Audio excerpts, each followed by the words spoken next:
நாம் இப்பொழுது கர்த்தருடைய வார்த்தைக்கு நேராக கடந்து போகிறோம். ஒரு வசனத்தை வாசிக்கலாம். வெளிப்படுத்தின விசேஷம் 1ஆம் அதிகாரம் 6வது வசனத்தை வாசிங்க.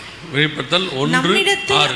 நம்மிடத்தில் அன்பு கூர்ந்து தமது இரத்தத்தினாலே நம்முடைய பாவங்களற நம்மை கழுவி தம்முடைய பிதாவாகிய தேவனுக்கு முன்பாக நம்மை ராஜாக்களும் ஆசாரியர்களும் ஆக்கின அவருக்கு மகிமையும் வல்லமையும் என்றென்றைக்கும் உண்டாயிருப்பதாக.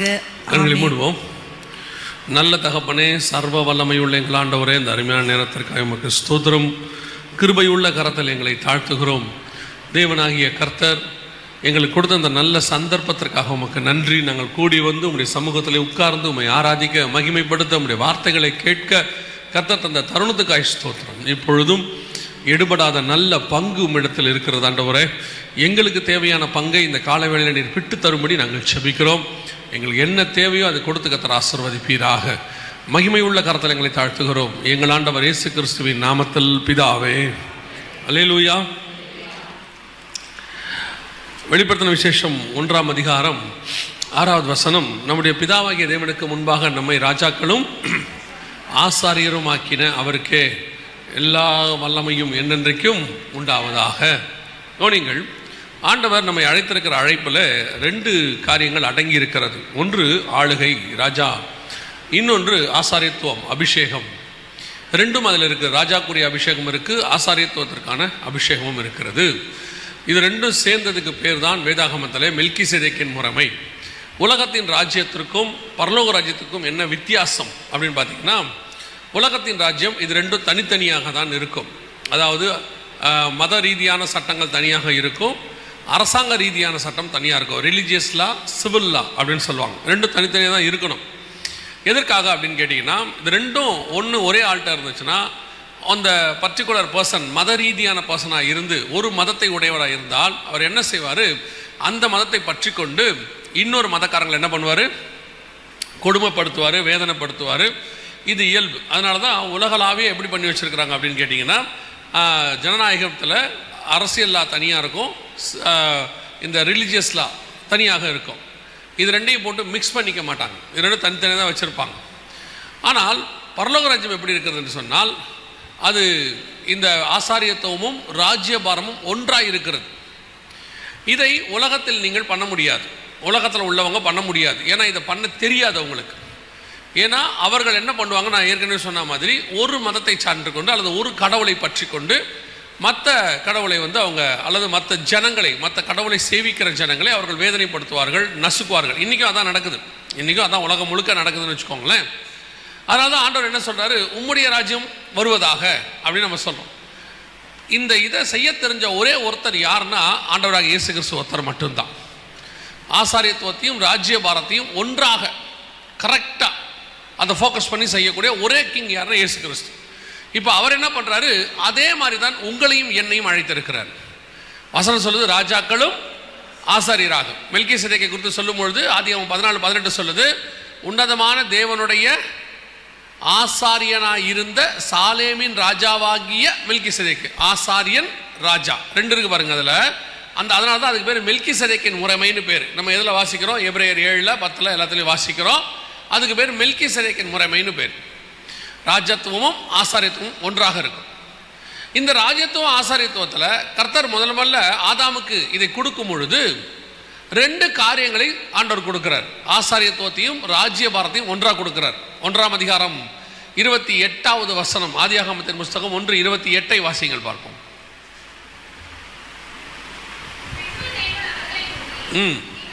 பெருகி பூமியை நிரப்பி அதை கீழ்ப்படுத்தி சமுத்திரத்தின் மச்சங்களையும் ஆகாயத்து பறவைகளையும் பூமியின் நடமாடுகிற சகல ஜீவ ஜந்துக்களையும் ஆண்டு கொள்ளுங்கள் என்று சொல்லி. இப்ப ஆளுகையை கர்த்தர் கொடுத்திருக்கிறார் பாருங்க. இது ஆளுகை. அடுத்து 2ஆம் அதிகாரம் 15வது வசனம் வாசி. தேவனாகிய கர்த்தர் மனுஷனை ஏதேன் தோட்டத்தில் அழைத்து கொண்டு வந்து அதை பண்படுத்தவும் காக்கவும் வைத்தார். தோட்டம் என்பது எதை குறிக்கிறதுனா தேவனுடையதான சபை.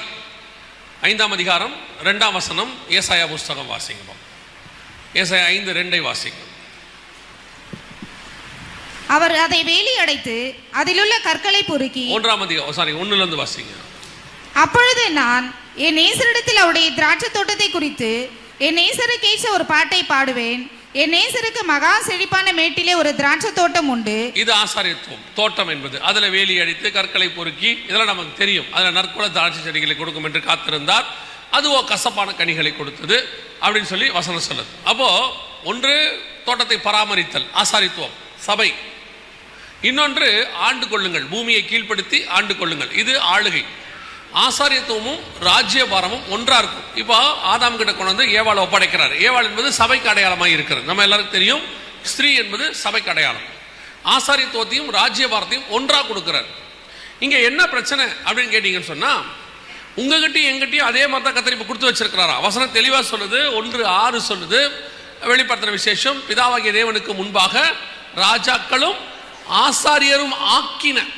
இப்ப நீங்களும் அதே இடத்துல இருக்கிறோம். எந்த இடத்துல இருக்கிறோம்? அந்த தோட்டத்தில் இருக்கிறோம். ஆனால் இன்னைக்கு அந்த தோட்டத்துக்குள்ள, அந்த ஏதேனுக்குள்ள இருக்கிற நாம ஆளுகை செய்ய வேண்டிய கட்டத்தில் இருக்கிறோம். இப்ப நம்ம ஆளுகை செய்கிறோமா? அதுதான் நீங்க கேள்வி. ஆசாரியத்துவம் ஸ்பிரிச்சுவாலிட்டி ஓகே, அதாவது சர்ச்சுக்கு வருகிறோம், நீங்களும் நானும் ஆராதனைக்கு வர்றதில்ல, எந்த மாற்று கருத்தும் இல்லை, ஆண்டவரை தேடுகிறோம். ஒரு சிலர்லாம் பார்த்தீங்கன்னா எப்பவும் தேவனுடைய இருக்கணுன்ற ஒரு ஆசையில் இருக்கிறாங்க. எல்லாம் உண்மைதான். அப்புறம் நல்ல ஜெபம் பண்ணுவாங்க, நல்ல ஊழியம் பண்ணுவாங்க, நல்ல ஜீவியம் இருக்கு, அதில் எந்த மாற்று கருத்தும் இல்லை. இப்போ நான் பேச விரும்புகிற காரியம் என்னன்னா, இந்த ஆளுகைன்னு ஒன்று இருக்கு பாருங்களா. ராஜாக்களும் ஆண்டவர் சொல்றார் சகலவற்றையும் கீழ்ப்படுத்தி ஆண்டு கொள்ளுங்கள் அப்படின்னு சொல்றார். இந்த ஆளுகை இருக்கிறதா? அதான் நீங்க கேள்வி. இந்த ஆளுகை உங்களுக்குள்ள இருக்கிறதா? என்னதான் நீங்க ஆசாரியத்துவத்துக்குள்ள இருந்தாலும், என்னதான் கர்த்தரை நல்லா உண்மையா தேடினாலும், ஒரு விதமான, இப்ப ஒரு பிசாசை பத்தி பேசினார் இல்லையா, ஒரு விதமான பயம் இருக்கு, அல்லது ஒரு விதமான ஆளுகை இல்லை. பிசாசு நம்மளை பார்த்து ஓடுதா? இப்ப இயேசு ஒரு கிராமத்துக்குள்ள போறாரு, பிசாசு ஓடுது. ஒரு இடத்துல வந்துட்டு வியாதி கிட்ட போறாரு, வியாதி சுகமாக்குது. மரணத்துக்கிட்ட நிற்கிறாரு, மரணம் விழுங்கப்படுகிறது, ஜெயமாய் விழுங்கப்படுகிறது. லாசரு உயிரோடு கூட எழும்புறான். இது நடக்குது பாருங்களேன். இதுக்கு பேர் தான் ஆளுகை. ஏங்க இது பேர் அற்புதம் இல்லையா? அந்த அந்த மரணத்தின் மேல் அதுக்கு பேர் ஒரு ஆளுகை. இப்போ நீங்க இந்த வசனத்தை வாசிங்க, நான் உங்களுக்கு சொல்றேன் எப்படி ஆதாம் அதை இழந்துட்டார்னு உங்களுக்கு இருக்கு. ரோமர்கள் நிருபம் 5ஆம் அதிகாரம், ரோமர்கள் நிருபம் 5ஆம் அதிகாரத்தில் 17வது வசனம் வாசிங்க.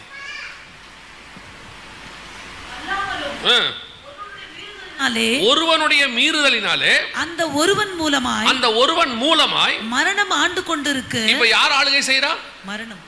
மரணம் நம்மை ஆளுகை செய்கிறது. இந்த வசனம் அப்படிதான் சொல்லுது. ஒருவனுடைய மீறுதலினாலே, யாரு? ஆதாமை குறித்து இந்த இடத்துல சொல்லி இருக்கிறது. அதே 5ஆம் அதிகாரத்துல அந்த பிந்தின ஆதாம் முன்னாடையாளமானவன் 14வது வசனம் சொல்லுது. அந்த ஆதாம் பின்பு வந்தவருக்கு முன்னாடையாளமானவன் 14வது வசனம் சொல்லுது. அப்ப இந்த ஆதாம் வழியாக வசனம் சொல்லுது, ஒருவன் மூலமாய் மரணம் ஆட்கொண்டிருக்க. இப்ப ஆளுகை யார் செய்யறா? மரணம் செய்து. இப்ப இயேசு கிறிஸ்து லாசருக்கு முன்னாடி போயின்னா மரணம் ஆளுகை செய்தா, இல்ல மரணத்தை இவர் ஆளுகை செய்யறாரா? மரணத்தை இயேசு ஜெயிக்கிறார். அங்க சொல்றாரு, லாசருவே வெளியில் வா. எவரின் வீட்டுக்கு போறாரு, மரணத்தை ஜெயிக்கிறார். வெளியே ஏஞ்சி கையை தொட்டு, சிறு பெண்ணை எழுந்துரு. இப்போ கல்லறையில் போய் அவரை மரணத்தில் படுக்க வைக்கிறாங்க, மரணத்தை ஜெயமாய் விழுங்குகிறார். அப்போ ஆளுகை என்பது என்ன? எதை கர்த்தர் உங்களுக்கு ஆளுகை செய்யும்படி கொடுத்தாரோ அதை ஆளுகை செய்வது. நான் இப்போ இயேசு கிறிஸ்து பிசாச 4ஆம் அதிகாரம் மத்தியிலே ஜெயிச்சிட்டார். அவன் ஓடிட்டான்னு வசனம் சொல்லுது. விலகி போனான், சில காலம் அவரை விட்டு நீங்கி போனான், விலகி போனான் இருக்கு. அந்த இடத்துல பிசாசு சொன்ன எல்லாத்தையும் ஜெயிச்சிட்டார். இயேசு என்ன சொல்றாரு? சிலுவைக்கு போறதுக்கு முன்னாடியே சொல்றாரு, திடங்கொள்ளுங்கள் நான் உலகத்தை ஜெயித்தேன் அப்படிங்கிறார். நான் ஜெயிச்சிட்டேன்னு சொல்றார். அப்ப எப்படி இந்த வெற்றி வந்தது? இன்னொரு மரணத்துக்கே போலியே. உங்களை என்னை எப்படி அழைச்சாரோ அந்த இடத்துக்கு இயேசு இருக்கிறார், ராஜாக்களும் ஆசாரியருமாய். இப்ப இயேசு கிறிஸ்து பிறக்கும் போதே என்ன சொல்லிட்டாங்க? யூதருக்கு ராஜா. அதே நேரத்தில் ஆசாரியத்துவமும் அவர்கிட்ட இருக்கிறது. அவரை பார்த்து சொல்றாங்க தீர்க்கதரிசி, அவரை பார்த்து சொல்றாங்க யோவான் ஸ்நானகன், போதகரே. அப்ப ஆசாரியத்துவமும் இருக்கு. அதே நேரத்தில் யூதருக்கு ராஜாவாய் பிறந்திருக்கிறவர் எங்கே? ராஜ்யபாரம் ஆசாரியத்துவம் சேர்ந்து இருக்கு. ஆனால் இயேசு கிறிஸ்து ராஜ்யத்துவத்தை விட ஆசாரியத்துவத்தில் அந்த காரியங்களில் ஈடுபட்டு இருக்கும் போது ராஜ்யத்துவத்தை விடாம இருக்கிறார். அந்த ஆளுகை இருக்கு. சாத்தானை ஜெயிக்கிறாரு, காற்றையும் கடலையும் அதற்றாரு. அப்ப அதை ஆளுகிறார்னு அர்த்தம். காற்றும் கடலும் அவருக்கு கீழ்ப்படுகிறது, மரணம் அவருக்கு கீழ்ப்படுகிறது. இந்த ஆளுகை உங்களுக்கும் எனக்கும் இருக்கிறதா என்பதுதான் இப்ப கேள்வி. இன்னைக்கு கிறிஸ்தவர்கள் எத்தனை தோல்வி, கிறிஸ்தவர்களுக்கு எத்தனை விதமான நஷ்டம், எத்தனையோ விஷயங்கள்ல பயம். இன்னும் யோசிச்சு பாருங்க, இயேசு மரணத்தை ஜெயிச்சிட்டார். இயேசு கிறிஸ்து பிசாசின் மேல் அதிகாரம் கொண்டார். சாத்தானின் தலை நசுக்கப்பட்டது, நம்ம எல்லாருக்கும் தெரியும். இயேசு கிறிஸ்துவின் நாமத்தினாலே வியாதிகள் சுகமாகிறது தெரியும். இயேசு கிறிஸ்துவின் நாமத்தினாலே தரித்திரருக்கு ஆசீர்வாதம் வருது தெரியும். எல்லாம் இருக்கு. ஆனால் இது எதுவும் உங்களுக்கும் எனக்கும் அப்ளை ஆகுதா? உங்களாலையும் என்னாலையும் அதை ஆளுகை செய்ய முடியுதா? இப்போ பாருங்க, சில நேரங்களில் ரெண்டு டிஃபரன்ஸ் இருக்கு. என்ன பண்றோம், ஒரு மீட்டிங் வைக்கும் போது திடீர்னு ஒரு மழை வருது, அனௌன்ஸ் பண்ணிட்டாங்க, மேகம் மூடிட்டு இருக்கு. இப்போ நாம இதை ரெண்டு விதமாக ஹேண்டில் பண்றோம்.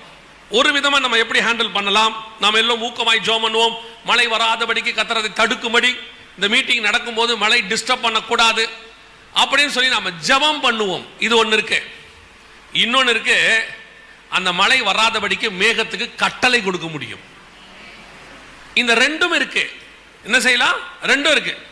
முதலமைச்சர் கார்ல போயிட்டு இருக்கிறார்.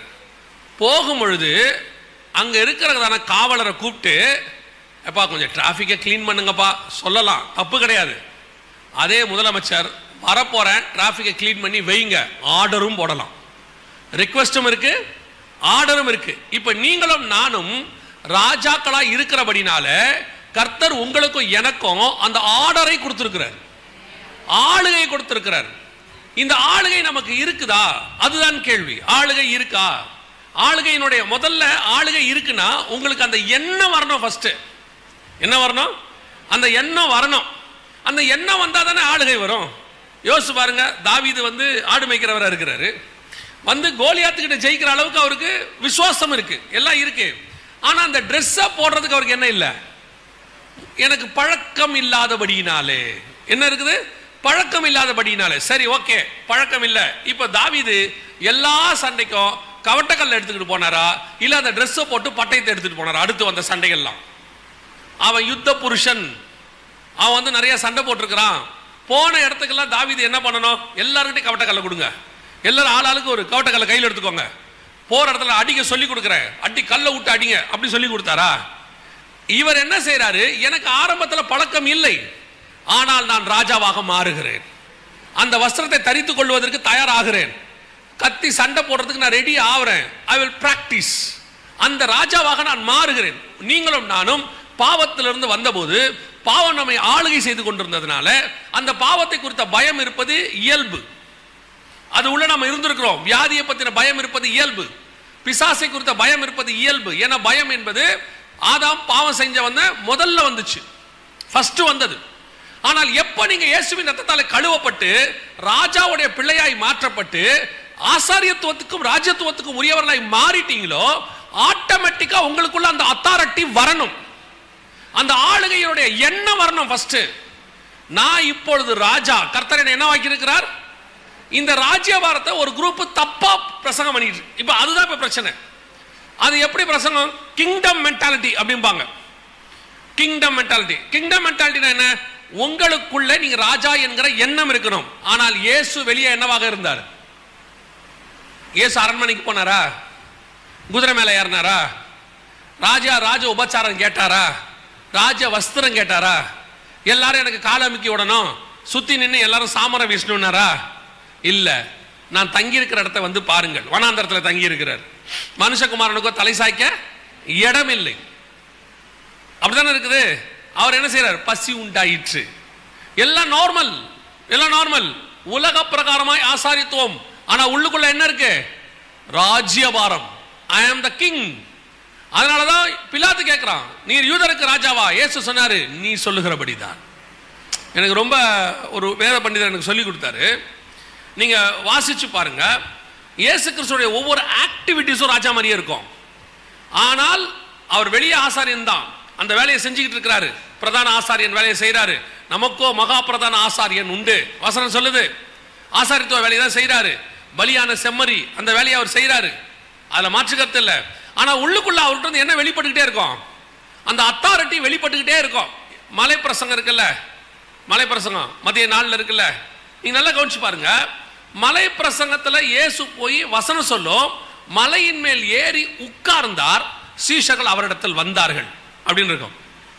அதே மாதிரி லூக்கா எழுதின சுவிசேஷம் 5ஆம் அதிகாரத்தில் 2வது 3வது வசனத்தை வாசிச்சு பாருங்க. பேதுருவை பார்த்து சொல்றாரு, எனக்கு அந்த படகை குடு. அப்படிதானே இருக்கு. வாசிங்க பாப்போம் அந்த வசனத்தை.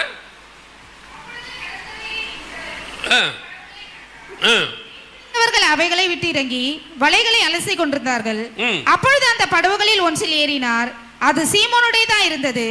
அதை கரையிலிருந்து சற்றே தள்ளுபடி அவனை கேட்டுக்கொண்டு அந்த படவில் உட்கார்ந்து ஜனங்களுக்கு போதகம் பண்ணினார். இருங்க, ஏன் ஓடுறீங்க? நான் தானே பிரசங்கம் பண்றேன். அந்த படகில் உட்கார்ந்து, நல்லா கவனிங்க, இன்றைய நாள் வரைக்கும் பிரசங்கம் பண்ணுகிறவங்க அத்தனை பேரும் நின்று தான் பிரசங்கம் பண்ணுவாங்க. பிரீச்சர்ஸ் அத்தனை பேர் என்ன செய்வாங்க?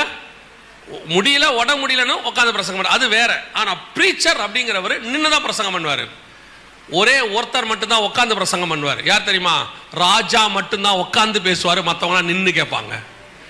இயேசு கிறிஸ்துவை எடுத்து பாருங்க, மலை பிரசங்கத்தில் பாருங்க, உட்கார்ந்து, படகின் மேல் உட்கார்ந்து. ஏன்னா அவர் கட்டளை கொடுக்க போறார்.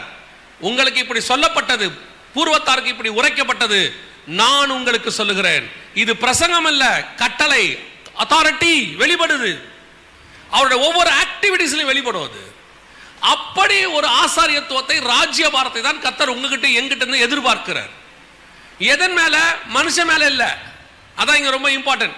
பிடிக்க வந்த ரோம சேவர்கள் மேல அவர் என்ன சொல்றாரு? அடி நொறுக்கிடுவேன் அப்படியா சொன்னாரு. 13ஆம் அதிகாரம், யோவான் எழுதின சுவிசேஷம் 13ஆம் அதிகாரம் 2வது வசனம் வாசிக்க பார்ப்போம். சீமோனின் குமாரன் 3வது வசனம் வாசிங்க. தம்முடைய கையில் பிதா எல்லாவற்றையும் ஒப்பு கொடுத்தார் என்பதையும் தாம் தேவனிடத்திலிருந்து வந்ததையும் தேவனிடத்திற்கு போகிறதையும் இயேசு அறிந்து பிதா என்ன கொடுத்தார்? இப்ப எல்லாவற்றையும் கொடுத்தார். Total authority. வானம், பூமி, சமுத்திரம் எல்லாத்தோட அத்தாரிட்டி இப்ப யார் கையில் இருக்கு? the hands of God. இயேசு கிறிஸ்துவின் கையில் இருக்கிறது. அறிந்து, அடுத்து போஜனத்தை விட்டு எழுந்து வஸ்திரங்களை கழற்றி வைத்து ஒரு சீலையை எடுத்து அறையிலே கட்டிக்கொண்டு பின்பு பாத்திரத்தில் தண்ணீர் வார்த்து சீஷருடைய கால்களை கழுவும். இதுதான் ஆசாரித்துவம். எனக்குள்ள எல்லா அத்தாரிட்டியும் இருக்கு. ஆனா இந்த அத்தாரிட்டி மனுஷன் மேல் செலுத்துவதற்கு அல்ல. இந்த அத்தாரிட்டி வானமண்டலத்தின் பொல்லாத சேனைகள் மேல் செலுத்துவதற்கு. இந்த அத்தாரிட்டியை நான் இருளின் மேல் செலுத்துவதற்கு. ஆழத்தின் மேல் இருள் இருந்தது, வெளிச்சம் உண்டாக கடவுது என்றார். வெளிச்சம் அப்படியே ஆயிற்று. வெளிச்சம் உண்டாகணும், ஆகணும்.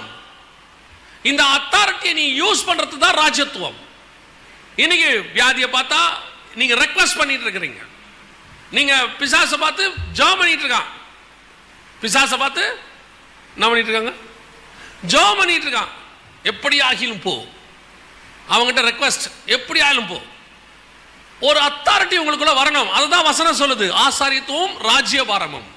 அப்ப இந்த ராஜ்யபாரம் உங்களுக்குள்ள கிரியை செய்தா, இயேசு கிறிஸ்து போய் காற்றும் கடலும் புயல் வீசின உடனே சீஷர்கள்ட்ட ஒரு 10 நிமிஷம் இருங்கப்பா, ஜெபம் பண்ணிட்டு வரேன் சொன்னாரா? ஜெபம் பண்ணிட்டு வரேன், வந்துட்டு இப்ப நான் ரெடியா இருக்கிறேன்பா, காற்றையும் கடலையும் பார்த்து இறையாதே அமைதலாயிரு சொன்னாரா? எழுந்திருச்சாரு. வசனம் சொல்லுது, இறையாதே அமைதலாயிரு. அதுக்கு பேர் தான் அத்தாரிட்டி. இப்போ இந்த அத்தாரிட்டியை யூஸ் பண்றதுக்கு நீங்க சரியா புரிஞ்சுக்கோங்க நல்லா. இது ஆல்ரெடி உங்க கையில இருக்கு. ஆல்ரெடி இருக்கு. அது எதுக்கு இல்ல? உலக பிரகாரமா பணம் சம்பாதிக்கிறதுக்கு இல்ல. சிலர் என்ன சொல்லிடுறான், நம்மள கிங்டம் மைண்ட் செட்ல இருக்கணும், கிங்டம் மென்டாலிட்டி. அதனால நீ கார் கொடுனா கொடுப்பாரு ஆண்டவர், ரோல்ஸ் ராய்ஸ் கொடுனா கொடுப்பாரு, நீ ஐபோன் கேட்டா கொடுப்பாரு. ஆஹா, அந்த அத்தாரிட்டி இங்க பேசல. சரி, இப்படி எடுத்துக்கோங்க. இப்போ இயேசுக்கு டாக்ஸ் கட்ட பணம் இல்ல, அத்தாரிட்டி இருக்கு. ரோம கவர்மெண்ட்டை விட பெரிய கிங் இவரு, கட்ட முடியாது என்று சொன்னாரா? இல்ல, எல்லா துரைத்தத்துக்கு கீழ்ப்படியணும். ஓகே, சரி பேதுரு, இப்ப நீ ஒண்ணு செய்ய, வானத்துல இருந்து காசா கொட்டும் எடுத்துக்கிட்டு போ சொன்னாரா? அவர் அதை சொல்லவே இல்லை. அவர் நம்மை போல பாடுள்ள மனுஷன். நம்மை மாதிரி அவருக்கு பசி இருக்கு, தூக்கம் இருக்கு. அதை எதன் மேலேயும் தன் அத்தாரிட்டி அவர் செலுத்தல. அவர் எது மேல செலுத்துறார் தெரியுமா? தன் மாம்சத்தின் மேலே. அதை ஜீவனை கொடுக்கவும் உயிரோடு கூட எடுக்கவும் எனக்கு என்ன இருக்கு? அதிகாரம் இருக்கிறது. இன்னைக்கு நம்முடைய மாம்சத்தை பாவத்தின் மேல அத்தாரிட்டி இருக்கா? உங்களுக்கு விரோதமா உருவாக்கப்படுகிற ஆயுதங்கள் இருக்கு, அத்தாரிட்டி இருக்கா? நீங்கள் அதை செய்யக்கூடியவர்களா இருக்கிறீர்களா? அது உங்களை மேற்கொள்ளாதபடிக்கு அதை மேற்கொள்ற அந்த ஆண்டு கொள்ளுங்கள். இது ஒரு படி மேல போய் என்ன ஆயிடுது தெரியுமா? நீ பாவம் செஞ்சாலும் பரவாயில்ல, அத்தாரிட்டி அங்க இருக்கு. இல்லைங்க, பலகீனம் இருக்கு வேற. நான் துணிகரமா பாவம் செஞ்சுக்கிட்டு அத்தாரிட்டியோட இருப்பேன்னா நீங்க மோசமான ராஜாவா மாறிடுவீங்க. ராஜாலே எத்தனை ராஜா இருக்கிறான்? 2 ராஜா இருக்கிறாங்க. ஒன்று தாவீது மாதிரி உள்ள ராஜா இருக்கிறாங்க, இன்னொன்று சாலமோன் மாதிரி ஒரு ராஜா இருக்கிறாங்க, எசேக்கியா மாதிரி ஒரு ராஜா இருக்கிறாங்க, மனாசே மாதிரி ஒரு ராஜா இருக்கிறாங்க. நீங்க எந்த ராஜாங்கிறது, எந்த அத்தாரிட்டிங்கிறது இருக்கு? நான் பாவம் செய்வேன் துணிகரமா, எல்லாம் செஞ்சுப்பேன், ஆனா காட்ஸ் அத்தாரிட்டி என் கையில இருக்கு, நான் எல்லாத்தையும் செஞ்சுக்கிட்டே இருப்பேன். ஆண்டவர் சொல்றாரு, அத்தாரிட்டியை தப்பா நீ யூஸ் பண்ற. ஆனா யூஸ் பண்ண முடியும், ஆனா எப்படி யூஸ் பண்ற? தப்பா யூஸ் பண்ற. அப்ப இது எப்படி நான் யூஸ் பண்ணணும்? நீ உள்ள இயேசுவா மாறி இருந்தாதான் அந்த அத்தாரிட்டியை யூஸ் பண்றதான காரியத்தை உனக்கு கர்த்தர் சொல்லி கொடுப்பார்.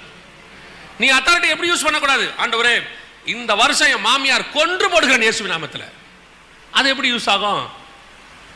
இல்லையா? ரொம்ப தொல்லை கொடுக்குது ஆண்டவரே என் மாமியார், இறங்கி ஏத்துங்கப்பா, இயேசுவின் நாமத்தில் கட்டளை கொடுக்கிறேன். நடக்குமா? நடக்காது. எனக்கு மேலதிகாரி ரொம்ப கஷ்டம் கொடுத்துட்டே இருக்கிற ஆண்டவரே, கை கால் விழுவதாக ஆகுமா? ஆகாது. ஆண்டவர் கேட்கிறாரு, நீங்கள் என்ன ஆவி உடையவர்கள்? அக்கினியை இறக்க எனக்கு அதிகாரம் இருக்கு, ஆனா அழிக்கிறதுக்கு அல்ல. எனக்கு இருக்கிற அக்கினி இறங்கும். எப்ப இறங்க தெரியுமா? எழுப்புதலை உண்டாக்குவதற்கு. எனக்குள்ள உள்ள அத்தாரிட்டியை நான் எதுக்கு யூஸ் பண்றேங்கிறதா இங்க விஷயமே. எனக்குள்ள ஆளுகை இருக்கு, கரெக்டா ஹேண்டில் பண்ணணும், அதுதான் ரொம்ப இம்பார்ட்டன்ட். இங்க என்ன நடந்துச்சு? அவங்கிட்ட முழு ஆளுகை இருக்கு, ஆண்டு கொள்ளுங்கள் இருக்கு, ஆனால் ஒரு மனுஷனுடைய மீறுதலினாலே.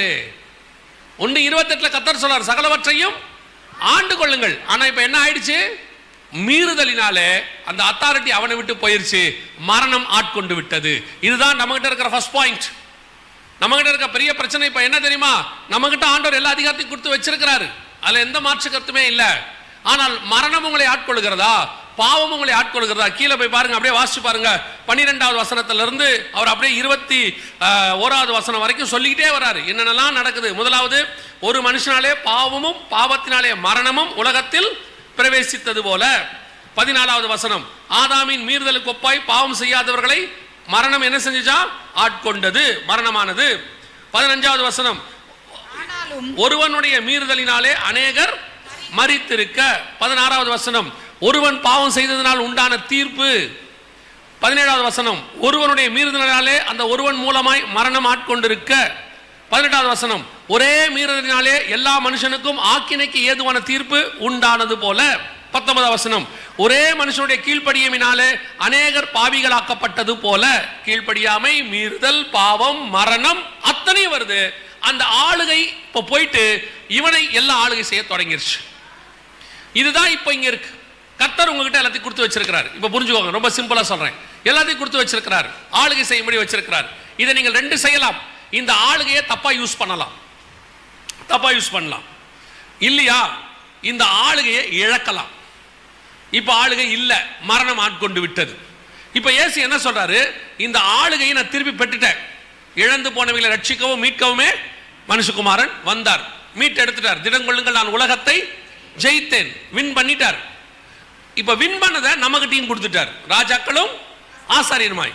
இப்போ அதை எப்படி கரெக்டா யூஸ் பண்றது, எங்க யூஸ் பண்றது, எது மேல யூஸ் பண்றது அப்படிங்கறதா முக்கியம். இப்போ ஒரு அரசாங்கம் இருக்கு, அந்த அரசாங்கம் தங்களுடைய நல்ல திட்டங்களை ஏழைகளுக்கு போட்டு ஏழைகளை பாதுகாக்கிறதா இருந்தால் அதே ஆளுகை கரெக்டா இருக்குன்னு அர்த்தம்.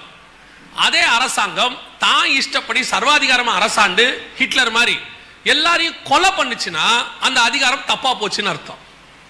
2 பேருக்குமே அதிகாரம் கொடுக்கப்படுகிறது. இப்போ அந்த அதிகாரத்தை நம்ம எப்படி யூஸ் பண்றோம்? இப்போ ஆதாமுடைய மீறுதலினாலே தப்பா போயிடுச்சு ஆளுகை.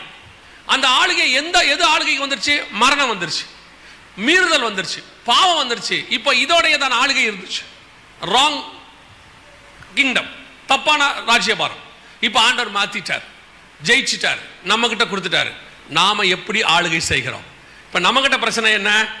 ஒண்ணு, நமக்கு ஆளுகை செய்ய தெரியல. எல்லாம் இருக்கு, அத்தாரிட்டி இருக்கு.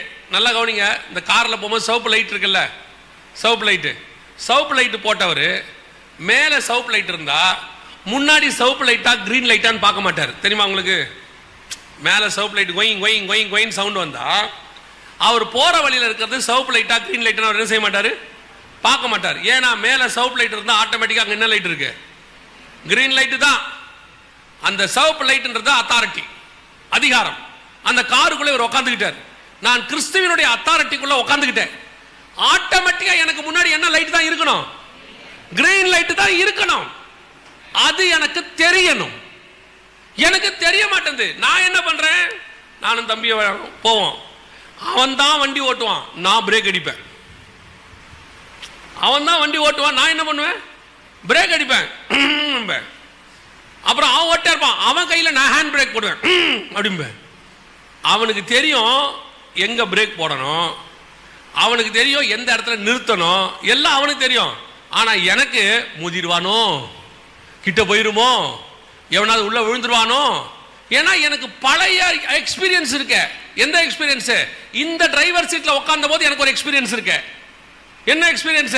மோதன எக்ஸ்பீரியன்ஸ் இருக்கு, உள்ள வந்து விழுந்த எக்ஸ்பீரியன்ஸ் இருக்கு, எல்லாம் இருக்கு. இப்ப எனக்கு என்ன தோணுது? ஓட்டானே விழுந்துருவானோ, அவனுக்கு தெரியும் விழாது, நான் போறது கரெக்ட் தான் அப்படின்னு அவனுக்கு என்ன இருக்கும். இப்ப நான் என்ன பண்ணணும்? இந்த சீட்ல வந்த உடனே இந்த சீட்டுக்குரியவனா மாறணும். இன்னும் எனக்கு என்ன இருக்கு? அந்த சீட்டுக்குரியதான மைண்ட் செட் எனக்கு இன்னும் இருந்துகிட்டே இருக்கு உள்ள. நான் உட்கார்ந்து இருக்கிறது வேற சீட்டு, எனக்கு இப்ப அந்த எண்ணம் தேவையில்லைன்னு அர்த்தம். Feel free. இப்ப யோசிச்சு பாருங்க, அவன் உட்கார்ந்து ஓட்டுறான், நான் அப்படி இருக்கேனா? என்னைக்காவது ட்ரெயின்ல போகும்போது நான் பார்த்துக்கிட்டே போயிருக்கேனா? இன்ஜின் டிரைவர் ஒழுங்கா ஓட்டுறாரா? இன்ஜின் டிரைவர்கிட்ட போயிட்டு முன்னாடி ட்ராக்க பாரு சொல்லியிருக்கேனா? ஃப்ளைட்ல போறோம், திடீர்னு ஆடும், கொஞ்சம் ஷேக் ஆகும். என்னைக்காவது எழுந்துச்சு பைலட்ல ஏன் அப்படி ஆட்டி தொலைற, ஆட்டாம ஓட்டேன் சொல்லியிருக்கோமா? சீட் பெல்ட் போட்டிருக்கோம், சாஞ்சிருக்கோம். யாரு யாரு பைலட்னே தெரியாது, பேர் தெரியாது, ஊர் தெரியாது. ஒண்ணு மட்டும் தெரியும், இந்த ஃப்ளைட் போய் கரெக்டா இறங்குங்கிற நம்பிக்கையில நான் உட்கார்ந்துருக்கேன்.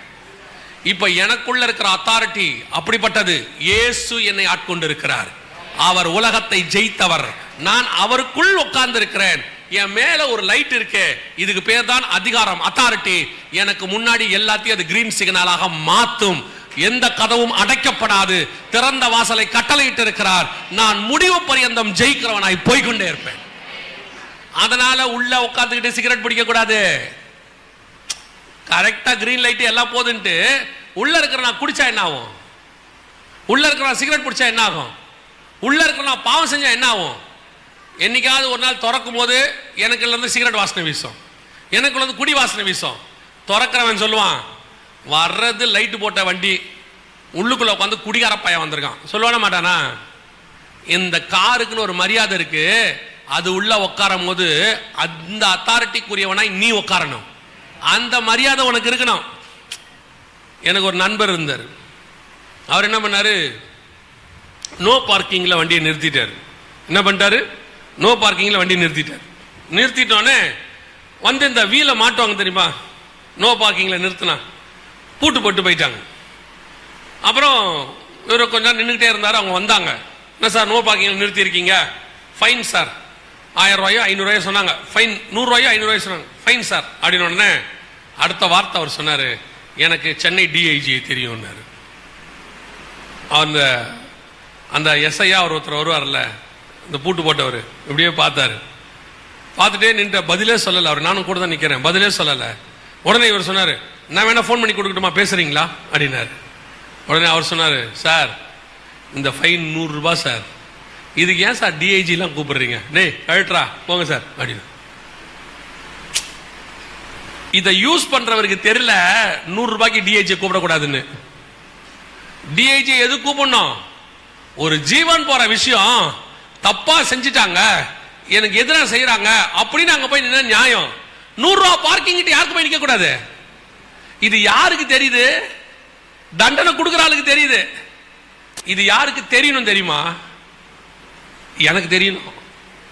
அப்படியே போயிட்டு சட்டசபையில் அந்த செக்ரட்டரியேட்டுக்கு போயிட்டு அங்க இருக்கிறவங்க எல்லாம், நான் சிஎம் பார்க்கணும், மிக முக்கியமான விஷயமா வந்திருக்கேன், அவரை நான் பார்க்கணும்னு சொல்லி எல்லாரும் மரியாதை கொடுத்து கேர்ஃபுல்லா கொண்டு போய் அங்க நிறுத்தின உடனே சிஎம் கேட்கிறாரு, தம்பி உனக்கு என்னப்பா வேணும்? இந்த வாசல் ஐஸ்கிரீம் விற்கிது, ஒன்று வாங்கி தரீங்களா? சிஎம் என்ன சொல்வாரு? இந்த பைத்தியத்தை பிடிச்சி கட்டுங்கடா சொல்லுவாரா மாட்டாரா? அவர்கிட்ட என்ன கேட்கணும்னு ஒண்ணு இருக்கு. என் அத்தாரிட்டி கதவு திறக்குது, சிஎம் பார்க்க, செக்ரட்டரியேட் திறக்குது, அதுக்காக எனக்குன்னு ஒரு கணம் இருக்கு, அதைத்தான் நான் செய்யணும். இன்னைக்கு சில ஆட்கள் உட்கார்ந்துகிட்டு காருக்குள்ள உட்கார்ந்துகிட்டு ஆண்டவர் கார் கொடுப்பார், ஆண்டவர் வீடு கொடுப்பார், ஆண்டவர் லேண்ட் கொடுப்பார். அவர் கேட்கிறாரு, டேய் நான் உலகத்தை ஜெயித்தேன், நான் பாதாளத்தை ஜெயித்தேன், சிறைப்பட்டவர்களை சிறையாக்கி கொண்டு போனேன், பரலோகத்துக்கு ஜனங்களை நுழைச்சிருக்கிறேன், எங்கிட்ட போய் குச்சி ஐஸ் கேட்டுக்கிட்டு இருக்க? 10 லட்சம் ரூபாய் காரு, 20 லட்சம் ரூபாய் காரு, 1 கோடி ரூபாய் வீடு, இது தான் கேட்டுக்கிட்டு இருக்க? நான் வானத்தையும் பூமியும் உண்டாக்கின தேவன். அப்ப எங்கிட்ட கேட்கறதுக்குன்னு ஒரு தகுதி இருக்கு, என்ன கேட்கணும்னு ஒரு தகுதி இருக்கு. ஒரு மியூசிக் டைரக்டர் நின்றுட்டு இருந்தாரு, இன்டர்வியூ எடுக்கிறாங்க. அவர்கிட்ட கேட்கும்போது ஒருத்தர் ஒரு சில்லி கொஸ்டின் கேட்கிறான். நான் கத்துக்கிட்டேன் ஆக்சுவலா அத. ஒரு சில்லி கொஸ்டின் கேட்கிறான். கேட்ட உடனே அவர் சொன்னாரு, யாருக்கிட்ட என்ன கேள்வி கேட்கணும்னு உனக்கு தெரியுதான்னு. ஒரு மனுஷங்கிட்ட கேட்கணும்னா அந்த கேள்விக்கு ஒரு வேல்யூ இருக்கணும். இந்த மனுஷங்கிட்ட இந்த கேள்வி தான் கேட்கணும், ஏன்னா அந்த மனுஷனுக்கும் கேள்விக்கும் என்ன இருக்குது, சம்பந்தம் இருக்கு. It's a value question. அதே மாதிரி தான் உனக்குள்ள உள்ள அத்தாரிட்டிக்கு ஒரு வேல்யூ இருக்கிறது. அது எது தெரியுமா? வானத்தையும் பூமியும் வென்றுவிட்ட அத்தாரிட்டி. உனக்கு முன்பாக கர்த்தர் அதை எல்லாவற்றையும் ஜெயிச்சு வச்சிருக்கிறாரு. நீ அதை பார்த்து ஓடக்கூடாது, நீ அதை பார்த்து ரிக்வெஸ்ட் பண்ணக்கூடாது. யூ வாண்ட் டு கமெண்ட், நீ அதை ஜெயிக்கணும். இயேசு கிறிஸ்து கிராமத்துக்கிட்ட போய் பிசாசு கிட்ட ரிக்வெஸ்ட் பண்ணல, அவனை போய் அதட்டல. அங்க போன உடனே அவன் சொல்றான், என்னை வேதனைப்படுத்தவா வந்தீர்? நான் அதுக்கு வரல, வேற வேலையா வந்திருக்கேன். ஓ நீங்க அதுக்கு தான் வந்துட்டீங்களோ நான் நினைச்சிட்டேன். சரி போய் தொலை. அத்தாரிட்டினா இதுதான் அத்தாரிட்டி, இதுக்கு பேர் தான் அத்தாரிட்டி. கேத்ரின் குல்மன் ஒரு ஊழியக்காரமா இருந்தாங்க, இருக்காங்கன்னு நினைக்கிறேன், தெரியல இப்போ இருக்காங்களா இல்லையா. இருக்காங்களா? இறந்துட்டாங்களா? கத்திரவங்களா இருக்காங்களா இல்லையா? லைவ்ல போதுட்டு கரெக்டாக சொல்லுங்க, எனக்கும் தெரியல. அவங்களோட சாட்சி மட்டும் கேள்விப்பட்டேன். ஒரு தடவை பயங்கர கூட்டம், பயங்கர கூட்டம். இப்போ அந்த அம்மாவை என்ன செய்யறாங்கன்னா, இந்த வழியா கூட்டிட்டு போக முடியாது, ஜனம் நிறுக்கிறாங்க அவங்கள பார்க்கணும்னு. அது ஒரு ஸ்டார் ஹோட்டல்ல வந்து நடக்குது மீட்டிங். முடிச்ச உடனே என்ன பண்றாங்க, அந்த ஹோட்டலோட பின்வாசல் வழியா கூட்டிட்டு போறாங்க. கூட்டிட்டு போகும்போது அந்த கிச்சன் ஏரியா இருக்கும்ல, அது வழியா கூட்டிட்டு போறாங்க. அந்த அம்மா கிச்சனுக்குள்ள நுழையிறாங்க. அந்த கிச்சனுக்குள்ள வேலை பார்த்துட்டு இருந்த அந்த பிசாசெல்லாம் பொத்து பொத்துன்னு விழுது. அந்த அம்மா துரத்தவே வரல, அந்த அம்மா ஓடிக்கிட்டு இருக்காங்க. அந்த அம்மா இங்கிருந்து தப்பிச்சு கார் ஏறலாம்னு ஓடுறாங்க. அங்கிருந்த பிசாசெல்லாம் இந்த அம்மா தங்களை துரத்துறாங்கன்னு நினைச்சுக்கிட்டு பொத்து பொத்துன்னு விழுந்துச்சு. இது இருக்கு ஹிஸ்டரியில. அதே மாதிரி நம்ம தமிழ்நாட்டை சேர்ந்த ஒரு ஊழியக்காரர், அவர் ஒரு இடத்துக்கு ஊழியத்தை முடிச்சுட்டு ஏர்போர்ட்ல போய் நிற்கிறாரு. ஃப்ளைட் ஏற போறாரு. போகும்போது திரும்பி பார்த்து தூரத்தில் இருந்தவங்களுக்கு, வழி அனுப்ப வந்தவங்களுக்கு கை காட்டுறாரு. கை இப்படி காட்டுறாரு. காட்டின உடனே அந்த ஏரியாவில் இருந்த அவர் கூட நின்றுட்டு இருந்த அங்க இருந்தவங்கள 4-5 பிசாசு விழுந்துருச்சு. என்னன்னு கேட்டா, பிசாசு இவரை விரட்டுறாருன்னு நினைச்சுக்கிச்சு. இதுதான் அத்தாரிட்டி. நீ விரட்டணுன்ற அவசியமே இல்லை. உனக்குள்ள இருக்கிற அதிகாரத்துக்கு நீ கரெக்டா இருந்தினா அந்த அதிகாரம் உனக்குள்ள இருந்து கிரியை செய்யும். தமிழ்நாட்டில் ஒரு ஊழியக்காரர் இருந்தாரு. அவர் வீட்டில் புறப்படுவாராம், பைக்ல, புல்லட்ல. அப்பெல்லாம் கார் இல்லை, புல்லட்ல புறப்படுவாராம். கிரவுண்ட்ல நடக்குமா மீட்டிங். புல்லட்டை ஸ்டார்ட் பண்ண உடனே கிரவுண்ட்ல இருக்க பிசா சொல்லுமா, ஐயோ அவன் கிளம்பிட்டான், வீட்டில் புறப்படுங்க, ஓடுங்க ஓடுங்கம்மா. இதுதான் அத்தாரிட்டி. உனக்கும் எனக்கும் கர்த்தர் கொடுத்திருக்கிற அந்த ஆண்டு கொள்ளுங்கள் ஆளுகை என்பது அப்பேற்பட்டது. வியாதியை பார்த்தவன உனக்கு பயம் வரக்கூடாது, வியாதியை பார்த்தவன உனக்கு கோபம் வரணும். எப்படி என் சகோதரனை நீ பிடித்திருக்கலாம், இயேசுவின் நாமத்தில் வெளியே போ அப்படின்னு ஒரு கட்டளை கொடுத்தா அந்த அத்தாரிட்டி நமக்குள்ள இருந்து கிரியை செய்யும் போது வியாதியஸ்தர்கள் சுகமாவார்கள். இன்னைக்கு நாம இன்னும் அத்தாரிட்டியை யூஸ் பண்ணாம இருக்கோம். நான் என்னையும் சேர்த்தே சொல்றேன். சத்தியம் தெரியுது, அதை அப்ளை பண்ண தெரியல நமக்கு. கிங்டம் அதுதான் ஒரு குரூப் தப்பா உங்களுக்கு சொல்லி கொடுத்துட்டு இருக்குது. நீங்க எல்லாம் கிங்டம், நீங்க எல்லாம் வந்து ராஜாவுடைய பிள்ளைகள், அதை கேளுங்க அப்படின்னு பார்த்தா ஏசுநாதரி போட்டெல்லாம் கேட்டுக்கணும். பிதா கிட்ட ஊழியம் பண்றதுக்கு 4 போட்டு கொடுங்க ஆண்டவரே வந்து நிற்கும். அத்தாரிட்டியை மிஸ்யூஸ் பண்றது. ஆகாப்புக்கும் தாவீதுக்கும் என்ன வித்தியாசம்? இவங்களை ஆடுகளை போல பார்த்தான், அவன் திராட்சை தோட்டத்தை எடுத்துக்கொண்டான் அவங்க கிட்ட இருந்து. அத்தாரிட்டி என்பது பாதுகாப்பதற்கு, அத்தாரிட்டி என்பது திருடுவதற்கு அல்ல. அப்ப இந்த காரியத்தை உங்களுக்கு எனக்கு கர்த்தர் கொடுத்திருக்காரு. இந்த அத்தாரிட்டி போயிடுச்சாமா? என்ன ஆயிடுச்சு? இந்த அத்தாரிட்டி போயிடுச்சு. மரணம் ஆட்கொண்டு இருக்க, பாவம் மீறுதல் ஆட்கொண்டு இருக்க, ஆளுகை மாறிடுச்சு. ஜீவன் உள்ளவருடைய ஆளுகை மரணம் உள்ள ஆளுகை மாறிடுச்சு. இன்னைக்கு உங்களுக்குள்ள அந்த ஆளுகை இருக்கா? கர்த்தர் அதை வச்சிருக்கிறாரா? இன்னிலிருந்து உங்களுக்குள்ள ஒரு எண்ணம் ஒன்று வரணும். நான் இயேசு கிறிஸ்துவினுடையதான நாமத்தினாலே அவருடைய பிள்ளையாகவும் ராஜாக்களும் ஆசாரியருமாய் அழைக்கப்பட்டிருக்கிறேன். ஃபர்ஸ்ட் உங்கள்கிட்ட அந்த ஆர்டர் இருக்கணும். எம்என்சி கம்பெனிக்கு வேலைக்கு போகும்போது மெயில் அனுப்பிச்சி விட்ருவாங்க ஆர்டரை. அந்த வாசலில் இருக்கிறவனுக்கு தெரியாது உங்களை பற்றி. என்ன தெரியாது? தெரியாது. உள்ளே போகும்போது நில்லுங்க சார் அப்படின்பா. ஆட்டோமேட்டிக்காக அந்த காப்பி உங்கள் கையில் இருந்துச்சுன்னா அவன் என்ன பண்ணுவான்? உங்களை போங்க சார். அடுத்து ஒவ்வொரு வாட்டியும் நீங்கள் அப்பாயின்மெண்ட் ஆர்டர் கொண்டு போக மாட்டீங்க. ஆட்டோமேட்டிக்காக என்ன போட்டுருவாங்க? கழுத்தில் ஒரு டேகு. அதை போட்டாச்சுன்னா ஆட்டோமேட்டிக்காக உங்களை அவன் என்ன பண்ண போகிறான்? உள்ளே விட போகிறான். ஆனால் அதுவே அந்த கம்பெனி ஓனராக நீங்கள் இருந்தீங்கன்னா உங்களுக்கு டேகு தேவையில்லை, அப்பாயின்மெண்ட் தேவையில்லை. உங்கள் கார் வந்து நின்னாலே போதும், அதே ஆள் டோரை திறப்பார். நீங்கள் இப்போ மூணுமே நீங்கள் அந்த ஆஃபீஸ்க்குரியவங்க தான். உங்களுக்கு அந்த ஆஃபீஸுக்குள்ள நுழையிறதுக்கு 3 விதமான வழி இருக்கு. அப்பாயின்மெண்ட் ஆர்டர் கையில் வச்சுட்டு உள்ளே விடுங்க சார், நான் ஃபஸ்ட்டு வந்திருக்கேன், அப்பாயின்மெண்ட் ஆகிருக்கேன், விடுவாங்க. இல்லையா சார் நான் இங்கே வேலை பார்க்குறேன், கார்டை பாருங்க, உங்ககிட்ட பழக்கமாயிரும், சரி வந்து போவாங்க. இன்னொன்று இருக்கே, அதுதான் அத்தாரிட்டி. நீங்கள் இறங்கும் போதே கதவு தானா திறக்கும். அவன் திறந்து நிற்பான், சல்யூட் அடிப்பான், உள்ள போங்கன்னு சொல்லுவார். இதுதான் ராஜாவின் பிள்ளைகள் உங்களுக்கும் எனக்கும் நடக்கணும். கர்த்தர் அதை உருவாக்கி இருக்கிறார்.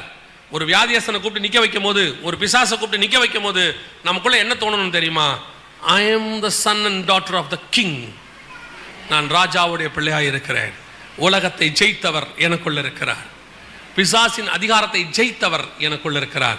எனக்குள் மட்டுமல்ல, எனக்கு அந்த அத்தாரிட்டியை கையிலே கர்த்தர் கொடுத்து வச்சிருக்கிறார். அல்லேலூயா. 1:28 திருப்பி வாசிங்க. ஆதியாகமத்தின் புத்தகம் 1:28 திருப்பி வாசிங்க. பின்பு தேவன் அவர்களை நோக்கி, நீங்கள் பலுகி பெருகி பூமியை நிரப்பி அதை கீழ்ப்படுத்தி சமுத்திரத்தின் மச்சங்களையும் ஆகாயத்து பறவைகளையும் பூமியின் மேல் நடமாடுகிற சகல ஜீவ ஜந்துக்களையும் ஆண்டு கொள்ளுங்கள் என்று சொல்லி. இப்ப ஆண்டு கொள்ளுங்களுக்கு முன்னாடி 2 ப்ராசஸ் செய்ய சொல்றாரு. ஆண்டு கொள்ளுங்களுக்கு முன்னாடி 2 ப்ராசஸ் செய்ய சொல்றாரு. இந்த ப்ராசஸை செஞ்சாதான் ஆளுகை பூரணப்படும். அத்தாரிட்டியை கொடுத்துட்டாரு. நீங்கள் ஆண்டு கொள்ளுங்கள்ன்றதுக்கு முன்னாடி 2 விஷயத்த சொல்றாரு. ஒன்று, அதை பூமியை நிரப்பி பலுகி பெருகி பூமியை நிரப்பி அதை கீழ்ப்படுத்தி. ஒன்று பூமியை பலுகி பெருகி பூமியை என்ன பண்ணணும்? நிரப்பணும். ரெண்டாவது என்னன்னா கீழ்ப்படுத்தணும்.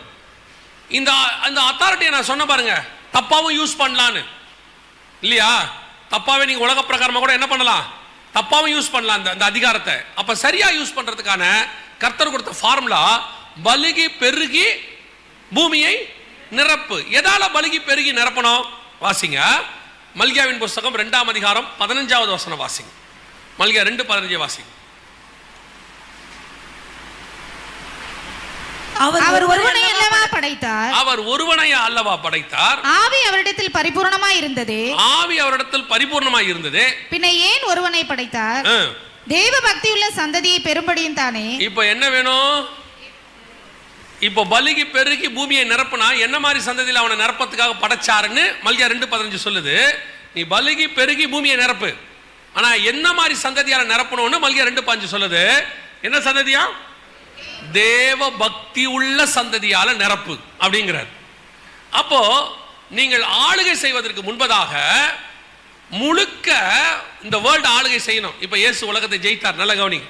இயேசு என்ன பண்ணார்? உலகத்தை ஜெயிச்சிட்டார். இயேசு யார் தெரியுமா? பூமியின் ராஜாக்களுக்கு அதிபதி. நீங்க 1:6 நம்ம ராஜாக்களும் ஆசாரியரும் அழைச்சார்ல. 1:5 வாசிங்க. வெளிப்படுத்தல 1:5. உண்மையுள்ள சாட்சியும் மரித்தோர்ந்து முதல் பிறந்தவரும் பூமியின் ராஜாக்களுக்கு அதிபதியுமாகிய. இப்ப இயேசு அதிபதி. இனி ஜெயிக்க போறார்ல. இப்ப இயேசு யாரு? இந்த பூமியின் ராஜாக்களுக்கு அதிபதி. ட்ரம்ப்ல ஆரம்பிச்சு கடைசியா இருக்கிற தீவோடைய ஜனாதிபதி வரைக்கும் யார் தான் ராஜாவா இருக்கிறார்? அவங்களுக்கு மேல யார் தான் இருக்கிறார்? இயேசு தான் அவங்க எல்லாருக்கும் மேல ராஜாவாக இருக்கிறார். இதெல்லாம் உங்களுக்குள்ள புரியணும். சில நேரத்தில் பார்த்தீங்கன்னா ஒரு கதை சொல்லுவாங்க, ட்ராக்ல கூட படிச்சிருக்கிறேன். ஒரு மனுஷன் கப்பலில் டிராவல் பண்ணானா, டிராவல் பண்ணிட்டு போகும்போது அவங்ககிட்ட இருந்த காசுக்கு டிக்கெட் வாங்கிட்டானோ. டிக்கெட்டை வாங்கிட்டா அந்த டிராவல் கப்பலில் அப்போல்லாம் டிராவல் 15 நாள் ஆகும். அவனுக்கு சாப்பிட்றதுக்கு சுத்தமாக இல்லை. இருந்த காசெல்லாம் போட்டு என்ன பண்ணிட்டானா வாங்கிட்டானோ. இப்போ முதல் நாள் பார்க்குறான், பசி, இருந்த தண்ணி எண்ணெயை குடிச்சு ஓட்டிட்டான். 2வது நாள் இன்னும் பசி, என்ன பண்ணனே தெரில. 2வது நாள் முடிவில் சாக போகிற நிலைமை வந்துருச்சு. அப்போ என்ன பண்ணானா, போயிட்டு ஒரு கப்பலில் ஒரு ஓரமாக ஒரு இடத்துல போய் கையில் தலைக்கு கையை வச்சு படுத்துட்டானா. அப்போ அந்த வழியாக அந்த கப்பலை வேலை செய்கிற ஒரு மாலுமி வந்தாராம். ஏன் இங்கே படுத்துருக்க, என்ன விஷயம் அப்படின்னாராம். இல்லைங்க, டிக்கெட்டெல்லாம் வாங்கிட்டேன், சாப்பிட வழி இல்லைங்க, எனக்கு ஏதாவது சாப்பிட கிடைக்குமா, 15 நாள் நான் உயிரோடு இருக்க மாட்டேன், செத்துருவேன் அப்படின்னானா. அவன் சொன்னானா, படா பைத்தியக்காரா அப்படின்னானா. என்னன்னா, உன் டிக்கெட்டை திருப்பிடா அப்படின்னா. டிக்கெட்டை திருப்பினா டிக்கெட்டில் போட்டுருந்துச்சான், இந்த டிக்கெட்டுக்கு என்ன உண்டு, சாப்பாடு உண்டு, போய் சேர்ற வரைக்கும் என்ன உண்டு, சாப்பாடு உண்டு. இப்போ அந்த சாப்பாடு அதிகாரம் கையில் கொடுத்தாச்சு. டிக்கெட்டை போய் காட்டினா என்ன கொடுப்பாங்க, சாப்பாடு கொடுப்பாங்க. போய் சாப்பிடாதது யாருடைய தப்பு, யாரோட தப்பு, அவன் தப்பு. அதே மாதிரி தான் இயேசு உலகத்தின் ராஜா, அத்தாரிட்டி இருக்கு. நீங்களும் நானும் ராஜாக்களும் ஆசாரியருமாய் அழைக்கப்பட்டிருக்கோம், அத்தாரிட்டி இருக்கு. இதை முதல்ல தெரிஞ்சுக்காதது யார் தப்பு? அது எப்படி கர்த்தர்ட்ட போய் நம்ம எதுவும் செய்ய முடியும்? யூ மஸ்ட் நோ, உங்களுக்கு அது தெரிஞ்சிருக்கணும் ஃபர்ஸ்ட். இப்போ எங்க அப்பா ராஜா ஏற்றுக்கொண்டவர் எத்தனை பேரும் அத்தனை பேரும் பிள்ளைகளாக்கும்படி அதிகாரம் கொடுத்தார். என்னையுமே ஏதோ சாதாரணமாக கூப்பிடல, ராஜாக்களும் ஆசாரியருமாய் கூப்பிட்டு இருக்கிறார். ஸோ நாங்கள் ராஜ குடும்பம், ஃபேமிலி, கிங்ஸ் ஃபேமிலி.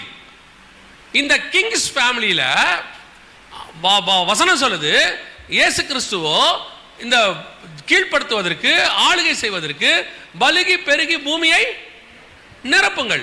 இப்ப எப்படி நிரப்பணும்? தேவ பக்தி உள்ள சந்ததியை நிரப்பணும். இப்ப இயேசு ராஜா ஆயிட்டார். ராஜாவான பிறகு இவர் என்ன பண்றாரு, ஆதாம தேவ பக்தி உள்ள சந்ததியை பெற்று அப்படியே டோட்டல் பூமி முழுக்க பரவணும். இவர் குரூப் இப்ப ஒரு தோட்டத்துக்குள்ள இருக்கிறார், ஏதேனுக்குள்ள குழந்தையா பெத்துக்கிட்டு இருக்கிறாருன்னு வச்சுக்கோங்க. அந்தந்த குழந்தைகளா பிறகுது. ஆனா எல்லாமே என்ன பிறகுது, தேவ பக்தி உள்ள சந்ததி. ஆட்டோமேட்டிக்கா தோட்டம் ஃபுல்லான என்ன ஆகும், ஏதேன் தோட்டம் ஃபுல்லா ஆயிடுச்சு. அடுத்து என்ன ஆகும், இவங்க எல்லாம் என்ன போவாங்க, தோட்டத்தை விட்டு வெளியே போவாங்க, அப்படியே பரம்புவாங்க. ஆனா பரம்பரை சந்ததி என்ன சந்ததி, தேவ பக்தி உள்ள சந்ததி. இப்ப இந்த தேவ பக்தி உள்ள சந்ததி என்ன பண்ணும், தோட்டத்துக்கு வெளியே எல்லாமே காட்டு மிருகம், தோட்டத்துக்கு வெளியே காடு. இப்ப அதுக்கு நடுவில் ஆன தோட்டத்தை உண்டாக்கி இருக்கிறாரு. வெளியே போய் காட்டை நாடா மாத்தோம். இப்ப அப்படிதான் நம்ம செஞ்சிருக்கோம். மக்கள் தொகை பெருக பெருக பெருக நம்ம என்ன பண்றோம், காட்டை நாடா சிட்டியா மாத்திட்டு இருக்கோம். ஆனா மாத்திரமே தேவ பக்தி உள்ள சந்ததி இல்ல, மாத்திரமே பொல்லாங்க, மாத்திரமே கிரிமினல், மாத்திரமே ஆசை உள்ளவன், பொருளாசக்காரன். நம்மள தான் சொல்றேன், நீங்க வேற யாரும் நினைச்சுக்க போறீங்க, நம்ம தான். சோ இப்போ இந்த சந்ததி பூமி முழுக்க எப்படி பரம்புதுன்னா, ஒரு காயினை போல பொல்லாங்குள்ள சந்ததி பரம்பி பரம்பி டோட்டல் பூமியை கண்ட்ரோல் பண்ணுது. இப்ப இயேசு மூலமா அடுத்து என்ன பண்றாரு, முதலாம் ஆதாம் இந்த தப்பை செஞ்சிட்டாரு. இயேசு மூலமா இப்ப இயேசு என்ன பண்றாரு, ராஜா அவன மாதிரியே ஆதாம் மாதிரியே ஆண்டு கொள்ளுங்கள். இவர் சொல்றாரு, தினம் கொள்ளுங்கள், நான் உலகத்தை, அவனை பலுகி பெருகி தேவ பக்தி உள்ள சந்ததியை நிரப்புங்க. இப்ப இயேசுவை பார்த்து, இயேசு நம்மளை பார்த்து சொல்றாரு, நீங்கள் போய் சகல ஜனங்களையும் சீஷராக்கி. எப்படி, யார் சீஷர், எல்லாவற்றையும் விட்டு சிலுவை எடுத்துக்கொண்டு அவரை பின்பற்றி வருகிறவன். இப்போ சீஷர்கள் பெருக பெருக பெருக பெருக என்ன ஆகும், டோட்டல் பூமியும் இயேசுவின் ராஜ்யம் பரம்பி வரும், அப்படியே வரும். இப்போ பூமி முழுக்க கீழ்ப்படுத்தப்படும், காட்டு மிருகம் நாட்டு மிருகமாய் மாறும்.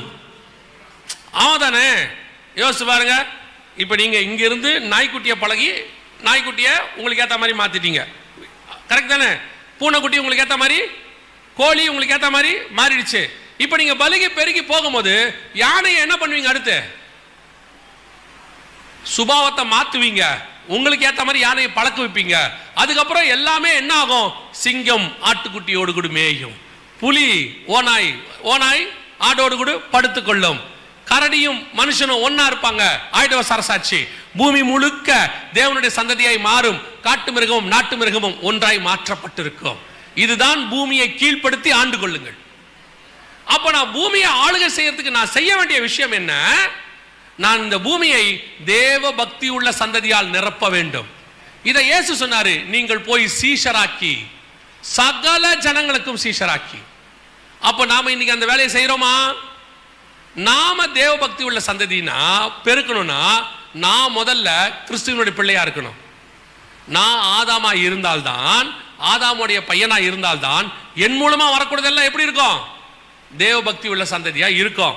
இப்போ ராஜாவா கர்த்தர் உங்களை என்னையும் படைச்சிட்டார், மாத்திட்டார். இப்போ நமக்குள்ள இருந்து பிறக்கிறதெல்லாம் நல்லா கவனிச்சு பாருங்க, நமக்குள்ள இருந்து பிறக்கிறதெல்லாம் இனி இளவரசனா தான் இருக்கும். ஆமா தானே? நான் சொல்றது புரியுதா? சாமானியன் வீட்டில் பிறந்தா அந்த குழந்தைக்கு பேர் சாமானியன் வீடு. கரெக்டா? ஒரு டாக்டருக்கு குழந்தை பிறந்துருச்சு, அவர் பேர் உங்களுக்கு தெரியாது, நீங்க என்ன சொல்லுவீங்க? அந்த டாக்டருக்கு ஒரு குழந்தை பிறந்திருக்கு. ஆனா அதுவே அரண்மனையில் குழந்தை பிறந்தா என்ன சொல்லுவாங்க? ஒரு ராஜாவுக்கு இன்னொரு இளவரசன் பிறந்திருக்கான், யூதருக்கு ராஜாவாய் பிறந்திருக்கிறவர் எங்கே? இப்போ உங்க வழியா பிறக்கிற எல்லா குழந்தையும் என்னவா மாறும்? ராஜாவும் ஆசாரியனுமாய் மாறும். இந்த ராஜாவும் ஆசாரியனும் பலுகி பெருகி பெருகி பெருகி டோட்டல் பூமியும் எப்படி இருக்கும்? ராஜாவும் ஆசாரியத்துவமாய் மெல்கிசேதேக்கின் முறைமையின்படி உலகம் முழுக்க கிறிஸ்துவின் ராஜ்யம் வந்து சேரும். இதுதான் உம்முடைய ராஜ்யம் வருவதாக. அந்த வருவதாகன்றதுக்கு நான் என்ன பண்ணணும்? ஜெபம் பண்ணிட்டே இருக்கணும். நீங்க வருவதாக, நீங்க வருவதாக, நீங்க வருவதாக. ஆண்டவர் சொல்றாரு, போய் பலிக்கு பெருகு, தேவ பக்தி உள்ள சந்ததியால் நிரப்பு, சீஷன் ஆக்கு, கீழ்படுத்து, அவனுக்கு ஞானசானம் கொடு, அவனை ராஜாவும் ஆசாரியனுமா மாத்து. இப்படி மாற மாற மாறத்தான் டோட்டல் பூமி என்ன ஆகும்? கீழ்ப்படிய தொடங்கும். தேவனுடைய ராஜ்யபாரம் உலகம் முழுக்க வரும். இப்ப நீங்க நானும் என்ன ஆசைப்பட்டு இருக்கோம் தெரியுமா? இன்னைக்கு உள்ளவங்களை சொல்றேன். ஒண்ணு, ஜெயிக்க போறவங்கள காக்கா பிடிச்சி கிறிஸ்டியன் கவர்மெண்டா மாத்தணும், இப்படி ஒரு தாட் இருக்கு ஒரு சிலருக்கு, இல்லையா? இன்னொன்னு, நானே அரசியலுக்கு போயிட்டா என்ன, நானே எம்எல்ஏ ஆயிட்டா என்ன, நானே எம்பி ஆயிட்டா என்ன? இவர் தேவ பக்தி உள்ள சந்ததி இல்ல. இவர் என்ன விரும்புறாருன்னா, நான் அந்த துன்மார்க்கத்தில் இருக்கிறேன்.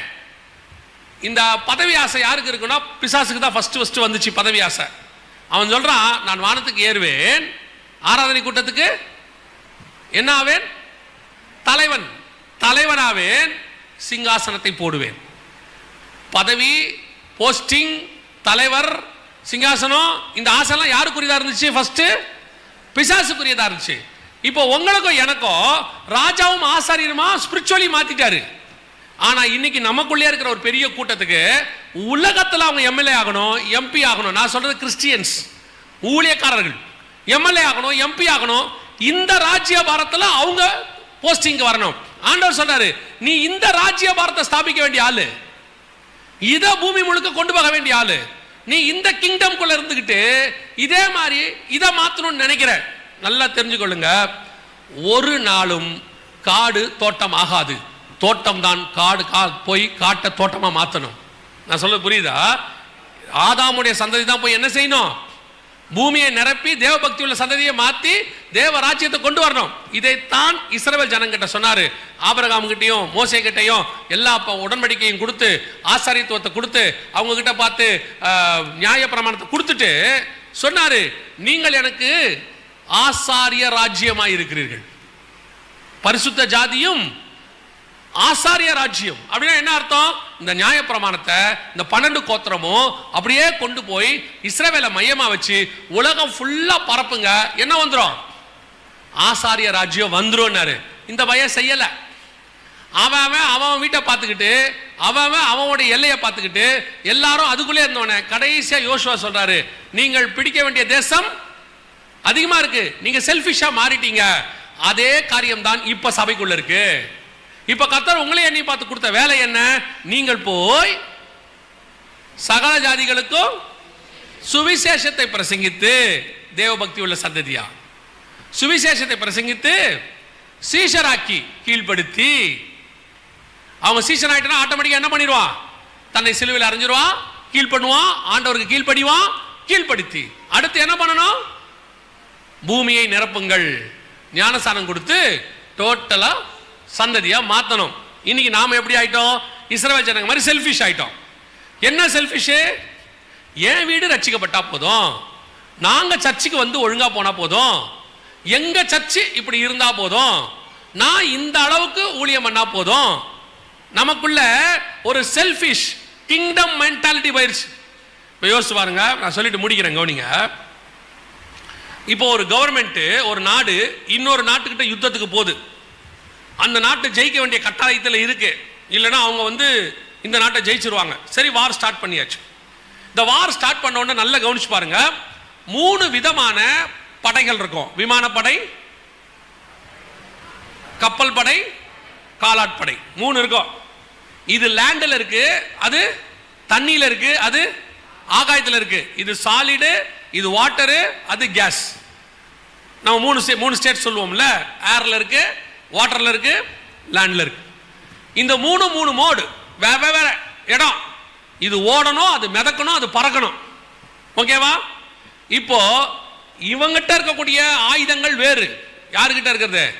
இந்த ராணுவ வீரர். அவங்ககிட்ட தூக்குற அளவுக்கு தான் என்ன இருக்கும்? துப்பாக்கி இருக்கும். ரொம்ப வெயிட்டா இருக்காது, ஓரளவுக்கு வெயிட் இருக்கும். அவங்ககிட்ட ஒரு லிமிட் தான் இருக்கும். பின்னாடி டேங்க் வரும், இப்படிதான் போகும். ஆனா இந்த கப்பல் இருக்கு பாத்தீங்களா, அவங்ககிட்ட இருக்கிறது வேற. அவன் மேல விமானமே நிற்கும், 20 விமானம் 30 விமானம் நிற்கும். அவனுக்குள்ள ராணுவ வீரர்கள் இருப்பாங்க, அவங்க கிட்ட குண்டு இருக்கும், எல்லாம் இருக்கும். இந்த விமானம் இருக்கு பாருங்க, அவங்ககிட்ட இருக்க குண்டு வேற. அது ஏவுகணை, போய் பறந்து போய் தாக்குற மாதிரி, அவ்வளவுதான் இருக்கும். 3 விதமா இருக்கும் யுத்தம். 3 பேரும் வெவ்வேறு இடத்துல இருக்காங்க. 3 பேருடைய மைண்ட் செட் வேற. அவன் மிதந்துகிட்டு இருக்கான், இவன் அவன் மேல தண்ணியில மிதந்துகிட்டு இருக்கான், அவன் பறந்துகிட்டு இருக்கான், இவன் நடந்துகிட்டு இருக்கான். ஆனா 3 பேரும் 3 விதம், வெவ்வேறு விதமான ஆயுதங்கள் வச்சிருப்பாங்க, வெவ்வேறு விதமான டார்கெட். இவன் கீழே அடிக்கணும், அவன் கடல்ல இருந்து அடிக்கணும், அவன் மேல இருந்து கீழே பார்த்து அடிக்கணும். பார்வை வேற, எல்லாம் இருக்கு. ஆனா 3 பேருக்கும் ஒரே ஒரு எண்ணம் மட்டும்தான் இருக்கு, எதிரி நாட்டை நான் ஜெயிக்க வேண்டும், அவ்வளவே. என் கவர்மெண்ட் அந்த கவர்மெண்ட்டை ஜெயிச்சு அந்த நாடு என் கண்ட்ரோலுக்கு வரணும், இவ்வளவுதான் 3 பேருக்கும் இருக்க தாட். இதுவே அத்தனை உலகத்தில் இருக்கிற எல்லா சபைகளுக்கும் இருக்க வேண்டிய ஒரே சிந்தனை. அவன் சுவிசேஷகனா இருக்கட்டும், அவன் ஊழியக்க போதகரா இருக்கட்டும், அவன் தீர்க்கதரிசியாக இருக்கட்டும், அவன் அப்போஸ்தலனாக இருக்கட்டும், அல்லது ஒரு டீச்சராக இருக்கட்டும், நாங்கள் 5 பேரும் 5 விதமான ஊழியத்தை செய்கிறோம். அவரு சர்ச்சை மேய்க்கிறவரு, இவர் டீச் பண்றவரு, அவர் வெளியே போய் சுவிசேஷம் சொல்றவரு, இவர் அஸ்திவாரம் அப்போஸ்தலர், அஸ்திவாரம் போடுறவரு, அவன் பக்தி விருத்திக்கு ஏதுவா தீர்க்கதரிசனம் வரைக்கிறவன். 5 பேரும் 5 விதமா இருப்பாங்க. ஆனால் நாங்கள் 5 பேரும் ஒரு ராஜ்யத்தை ஸ்தாபிப்பதற்காக நாங்கள் போராடி கொண்டிருக்கிறோம்.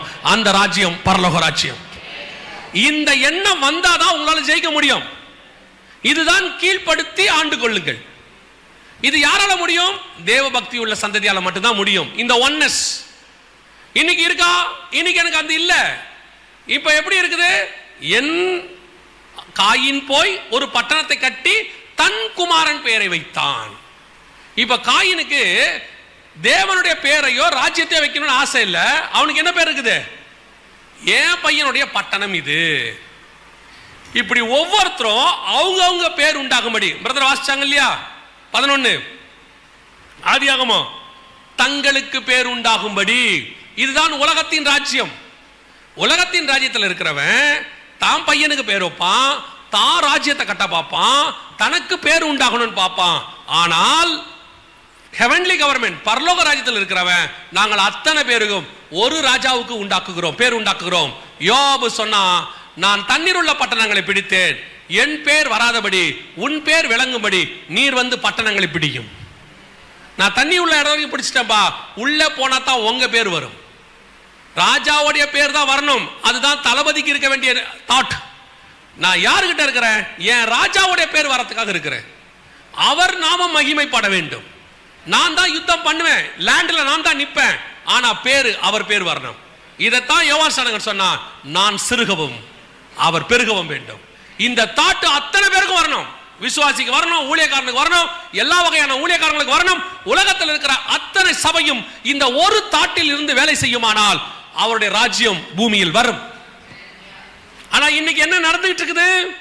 நீங்க தனியா உட்கார்ந்து அவங்க ராஜ்யம், சக விசுவாசிக்கு செய்யறதுக்கு மனசு இல்ல. எனக்கு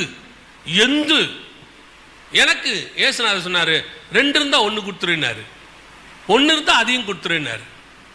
நீங்க அந்த அளவுக்குலாம் போக வேண்டாம், 2 இருந்தா 1 கொடுங்களேன். இருக்கட்டும். எதுக்கு? என்னைக்காவது யூஸ் ஆகும். என்னைக்கு யூஸ் ஆகும்? என்னைக்கோ யூஸ் ஆகும், இருக்கட்டுமே. எல்லாத்தையும் எடுத்து கொடுத்துட்டா எப்படி? என்னைக்கு யூஸ் ஆகும்?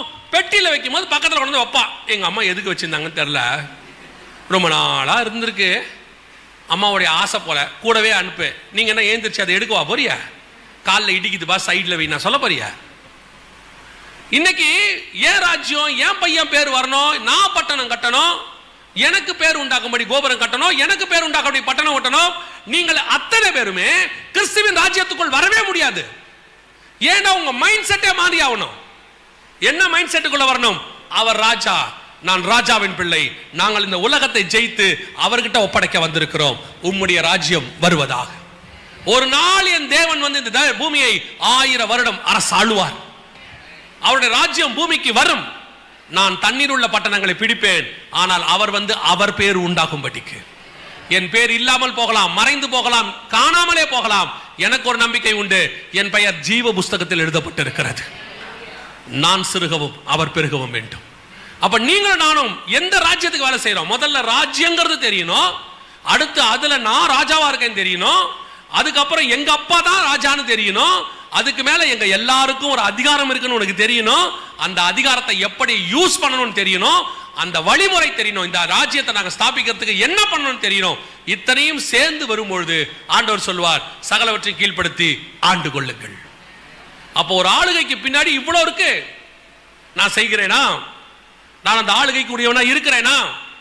என்னால இன்னும் இந்த மைண்ட் செட் வந்தாதான் நீ ஹெவன்லி கிங்டமுக்கு மாறுவ. இப்பவும் சொல்றேன், வழியில சில காரியங்கள் வரும்.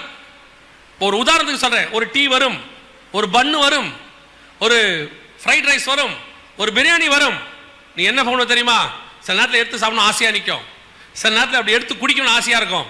ஒருவேளை நின்று சாப்பிடுவேன், ஆனால் நிற்கும் போது உனக்கு தெரியணும், ஐயோ நான் ஓட்டத்தை ஓட வேண்டியவன், ஐஸ்கிரீம் பக்கத்தில் நின்ட்டனே, சரி வேணாம் விடு. ஆண்டவருக்கு தெரியும் நீங்கள் நானும் மண்ணில் உண்டாக்கப்பட்டிருக்கிறோம்.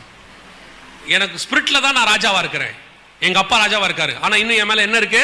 மாம்சம் இருக்கு. நடுவில் ஐஸ்கிரீம் வந்து இழுக்குது, பிரியாணி இழுக்குது, ஃப்ரைட் ரைஸ் இழுக்குது.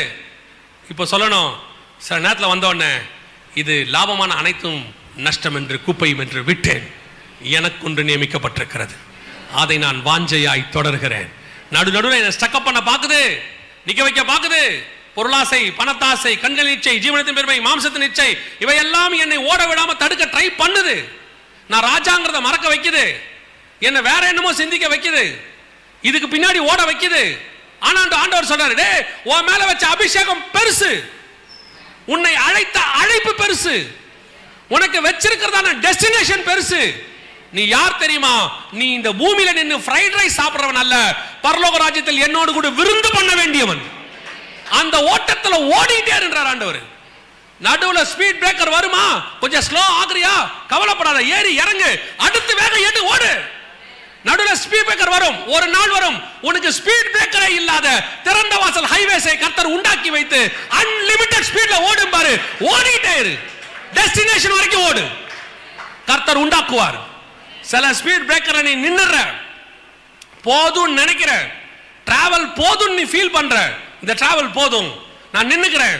ஆண்டவர் சொல்றாரு, இந்த டிராவல் போதும்னு சொல்றதுக்காடா உன்னை இவ்வளவு ரெடி பண்ணி கொண்டு வந்தேன், நான் இவ்வளவு உருவாக்கி கொண்டு வந்தேன், தாயின் கருவிலிருந்து உன்னை காப்பாத்தி கொண்டாந்தனே. அப்படியே கொஞ்சம் கொஞ்சமா ஒவ்வொரு நாளும் 24/7 உன்னை உருவாக்கி உருவாக்கி உருவாக்கி உருவாக்கி உன்னை கொண்டு வந்து இந்த அத்தாரிட்டி உள்ள காருக்குள்ள உட்கார வச்சு ரெட் லைட்டை மேல போட்டு விட்டு உனக்கு மேல எல்லாத்தையும் திறந்துருக்கிறேன். எதுக்கு? சில நேரத்தில் யாராவது குறுக்கல வருவாங்க, உன்னை இழுக்க பார்ப்பாங்க, உன் டோரை திறந்து வாங்க பேசிட்டு இருக்கலாம்னு கூப்பிடுவாங்க. நீ சொல்லு, நான் வேற பிரயாணத்தில் இருக்கிறேன், உனக்கும் எனக்கும் செட் ஆகாது, ஓடிட்டே இரு. உன் பிரயாணத்தில் சேர்ந்து ஓட வேண்டியவங்களை டோரை திறந்து உன் கூட உட்கார வைக்க கர்த்தர் வல்லமை உள்ளவராய் இருக்கிறார். ஒரே தரிசனத்தில் ஓடுறவங்களை கர்த்தர் கொடுப்பார். நான் சொல்லுவேன், கர்த்தர் கொடுப்பார்.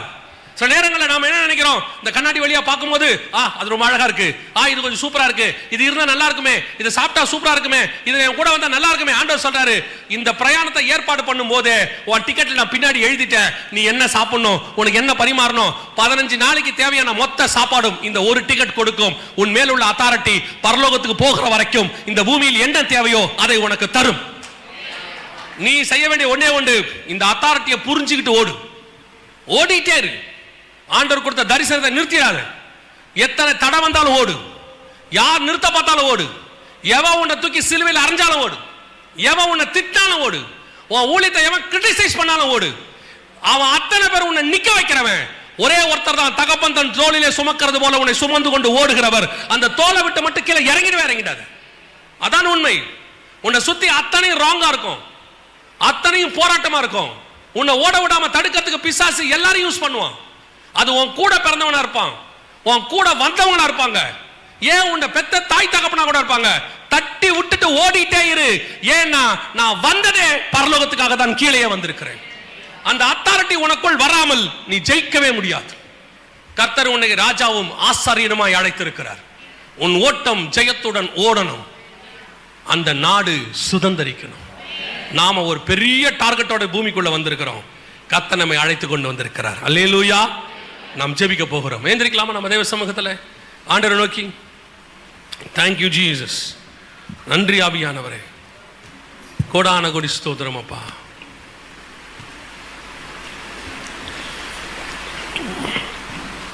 நாம் ஜெபிக்க போகிறோம். கர்த்தர் உன்னோடு கூட பேசி கொண்டிருக்கிறார். உனக்குள்ள இருக்கிற இன்னொரு கதவை கர்த்தர் திறக்கிறார். இதுவரைக்கும் உனக்கு போகாத தரிசனத்தின் பாதையை கர்த்தர் திறக்கிறார். நீ என்னன்னு யோசிச்சுக்கிட்டே இருந்த பாதையை கர்த்தர் கதவை உனக்கு திறக்கிறார். இனி நீ ஓட வேண்டிய கதவு இதுதான். நிக்காத, எதை பத்தி யோசிக்காத. இந்த பூமியில நீ நினைக்கிற எல்லாமே ஒண்ணு இல்ல, மாயை. 10 நிமிஷம் சந்தோஷம், அரை மணி நேரம் சந்தோஷம், ஒரு ராத்திரி சந்தோஷம், சில நாட்கள் சந்தோஷம். ஆனா இது எதுவுமே நித்திய சந்தோஷத்துக்கு வராது. ஒப்பு கொடுங்க பார்ப்போம் தேவ சமூகத்தில். நீங்கள் ராஜாவின் பிள்ளைகளாக இருக்கிறீர்கள். நீ இந்த உலகத்தை ஆளுவதற்காக அழைக்கப்பட்டவன் அல்ல. அவர் வரும்போது அது நடக்கும். 1000 பரிசுத்தவான்களோட தேவன் பூமியை நியாயத்திற்க வரும்போது அவர் ஆளுகை செய்வார். அப்ப அது நடக்கும். இப்போ நீ உலகத்தை ஜெயிச்சு பரலோகத்துக்கு போறதுக்காக அழைக்கப்பட்டவன். உனக்கு கொடுக்கப்பட்ட அத்தாரிட்டி அதற்குரியது. சும்மா போய் சீப்பானது ஆண்டவர்கிட்ட கேட்டுக்கிட்டு இருக்காத. வீடு கொடுங்க ஆண்டவரே, பையனுக்கு கல்யாணம் பண்ணி வைங்க ஆண்டவரே, பொண்ணுக்கு ஒரு மாப்பிள்ளை கொடுங்க ஆண்டவரே, நல்ல வேலை கொடுங்க ஆண்டவரே, பொண்ணுக்கு ஒரு பையனை கொடுங்க, பேரப்பிள்ளையை கொடுங்க, என் கண்ணால பார்க்கணும் ஆண்டவரே, ஒரு ஸ்கொயர் ஃபீட்ல வீடு கொடுங்க ஆண்டவரே, காரு கொடுங்க ஆண்டவரே, லேண்டு கொடுங்க ஆண்டவரே. சீப்பா கேட்காத. நீயும் நானும் ராஜாவின் பிள்ளைகள். நீ நானும் கேட்க வேண்டியதெல்லாம் நிறைய இருக்கு. வேற இவைகளை வெல்ல இதிலும் மேலானவைகள். We are more than the conquerors. வசனம் அப்படித்தான் சொல்லுது. We are more than the conquerors. அப்படின்னு என்ன அர்த்தம் தெரியுமா? எல்லா இடங்களிலும் எங்களை வெற்றி சிறக்க பண்ணுகிறவர். எல்லா இடங்களிலும் எங்களை வெற்றி சிறக்க பண்ணுகிறவர்.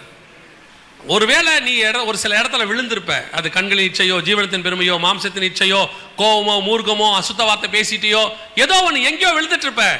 கர்த்தர் சொல்றாரு, அது ஒரு ரவுண்டு விழுந்துட்ட, அடுத்த ரவுண்டு எழுந்துரு. இந்த ரவுண்டு நாம ஜெயிக்கிறோம், கடைசி வரைக்கும் ஜெயிக்கிறோம். நீ கீழே விழுறது பிரச்சனையே இல்லை. விழாதவன் இயேசுவை தவிர விழாதவன் ஒருத்தம் கூட இல்லை. நீ அறியாமல் தெரியாமல் செய்த காலங்கள் இருக்கும், புரியாமல் செய்த காலங்கள் இருக்கும், துணிகரமான பாவங்கள் கூட இருக்கும். ஆண்டவர் சொல்றாரு, விழுந்தியா பரவாயில்ல, திருப்பி எழுந்துரு, ஏஞ்சி நில்லு, ஜெயிப்பேன்னு சொல்லு. இன்னும் ஒரு விஷயம் எனக்கு பலம் தாரும் ஆண்டவரேன்னு கேளு. நீ செய்த காரியங்களை விட 2 மடங்கு கர்த்தர் செய்ய வைக்க வல்லமை உள்ளவர். இப்ப நீங்களும் நானும் அதைத்தான் கேட்க போறோம். ஒப்பு கொடுப்போமா தேவ சமூகத்தில்? நாம் ஜெயிச்சுட்டு பரலோகத்துக்குள்ள நுழைய வேண்டியவங்க. இந்த உலகத்தில் சின்ன சின்ன விஷயத்துக்கெல்லாம் ஒன்று வாழ்க்கையை இழந்துடாத, உன் தரிசனத்தை இழந்துடாத, உனக்கு வச்ச அழைப்பை இழந்துடாதீங்க. நீங்கள் நான் யார் தெரியுமா? மோர் தென் த கான்கரர்ஸ். ஒப்பு கொடுப்போமா தேவ சமூகத்தில்? கரங்களை உயர்த்தி ஆண்டவரை பார்த்து, ஆண்டவரே எந்த ஓட்டம் ஜெயத்துடன் முடியும், அந்த நாடு சுதந்தரிப்பேன். வீணை நாதம் துணித்திடும் நேரம் எனக்கு வரவேற்பு அளிக்கப்படும். என்னை பேர் சொல்லி இயேசு கூப்பிடுவார், எனக்கு ஆனந்தம் பொங்கிடுமே. அவர் பாதம் வீழ்ந்து பணிந்தே ஆனந்த கண்ணீர் வடித்தேன். எந்த ஓட்டம் ஜெயத்துடன் முடியும், அந்த நாடு சுதந்தரிப்பேன். இந்த நம்பிக்கை, இந்த உத்தரவாதம், இதுதான் நம்ம டெஸ்டினேஷன். ஒப்பு கொடுப்போமா தேவ சமூகத்தில்? கரங்களை ஆண்டவருக்கு நேராக உயர்த்தி, வீணை நாதம் துணித்திடும் நேரம் வரவேற்பு அளிக்கப்படும், வீணை நாதம் தொனித்திடும் நேரம், வரவேற்பு அளிக்கப்படும். என்னை பேர் சொல்லி இயேசு கூப்பிடுவார், எனக்கு ஆனந்தம் பொங்கிடுமே. என்ன ஒரு வாஞ்சை பாருங்க அந்த அம்மாவுக்கு. இதுதான் உங்க எனக்கு வாஞ்சியா இருக்கணும், இதான் நம்ம டெஸ்டினேஷனா இருக்கணும். என்னை பேர் சொல்லி இயேசு கூப்பிடுவார், எனக்கு ஆனந்தம் பொங்கிடுமே. அவர் பாதம் வீழ்ந்து பணிந்தே, ஆனந்த கண்ணீர் வடித்தே. அதான் வசனம் சொல்லுது, ஆட்டுக்குட்டியானவர் தாமே அவர்கள் கண்ணீர் யாவையும் துடைப்பார். அந்த சந்தோஷம், நான் ஓடின ஓட்டத்தினுடைய நிறைவு, முடிவு, முடிச்சிட்டேன் ஆண்டவரே, சக்சஸ் பண்ணிட்டேன்ப்பா, நுழைஞ்சிட்டேன் ஆண்டவரே உள்ள. என்ன ஒரு ஃபினிஷிங் பாருங்க, என்ன ஒரு ஃபினிஷிங். அவர் பாதம் வீழ்ந்து பணிந்தே, ஆனந்த கண்ணீர் வடித்தே, எந்த நோட்டம் ஜெயத்துடன் முடியும், அந்த நாடு சுதந்தரிப்பே. வாஞ்சையா, எந்த நோட்டம் ஜெயத்துடன் முடியும், அந்த நாடு சுதந்தரிப்பே. Thank you, Jesus. Thank you, Jesus. We want to finish like this, Lord. We want to complete our ministry like this, Lord. Nothing more than that. We are more than the conquerors. சர்வ வல்லமை உள்ள எங்கள் ஆண்டவரே, இந்த நாளுக்காக உமக்கு நன்றி, உடைய வார்த்தைக்காக உமக்கு ஸ்தோத்திரம். இந்த ஓட்டம் ஜெயத்துடன் முடியும் ஆண்டவரே. இயேசுவின் நாமத்தில் முழு நிச்சயமாய் நாங்கள் நம்புகிறோம், எங்கள் ஓட்டம் ஜெயத்துடன் முடியும் ஆண்டவரே. அந்த நாடை நாங்கள் சுதந்தரிப்போம், எங்கள் தகப்பனுடைய பாதத்தில் வீழ்ந்து பணிவோம், ஆனந்த கண்ணீர் வடிப்போம் ஆண்டவரே. நீர் தான் எங்கள் கண்ணீரை துடைக்கிறவர். உம்மோடு கூட சிங்காசனத்தில் அங்கே உட்கார வைத்துக் கொள்வீர் ஆண்டவரே. உம்மோடு கூட பாடு சகித்தோமானால் உம்மோடு ஆளுகையும் நாங்கள் செய்வோம். இந்த வார்த்தை எங்க ஒவ்வொரு ஜனங்களுக்குள்ளேயும் போகட்டும் ஆண்டவரே, தரிசனமா மாறட்டும். ஒவ்வொரு நாளும் எங்க ரத்தத்துக்குள்ள இந்த வார்த்தைகள் கலந்திருக்கட்டும்.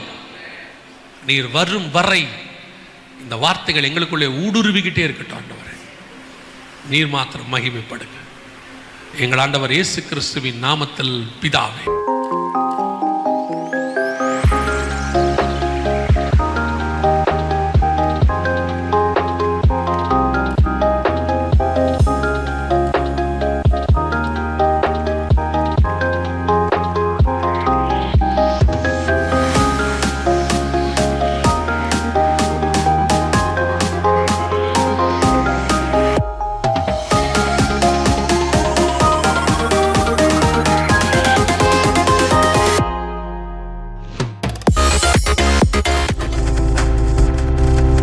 நீங்கள் பார்த்துக் கொண்டிருப்பது உங்கள் ஜாய் டிவி. உங்கள் துக்கம் சந்தோஷமாய் மாறும்.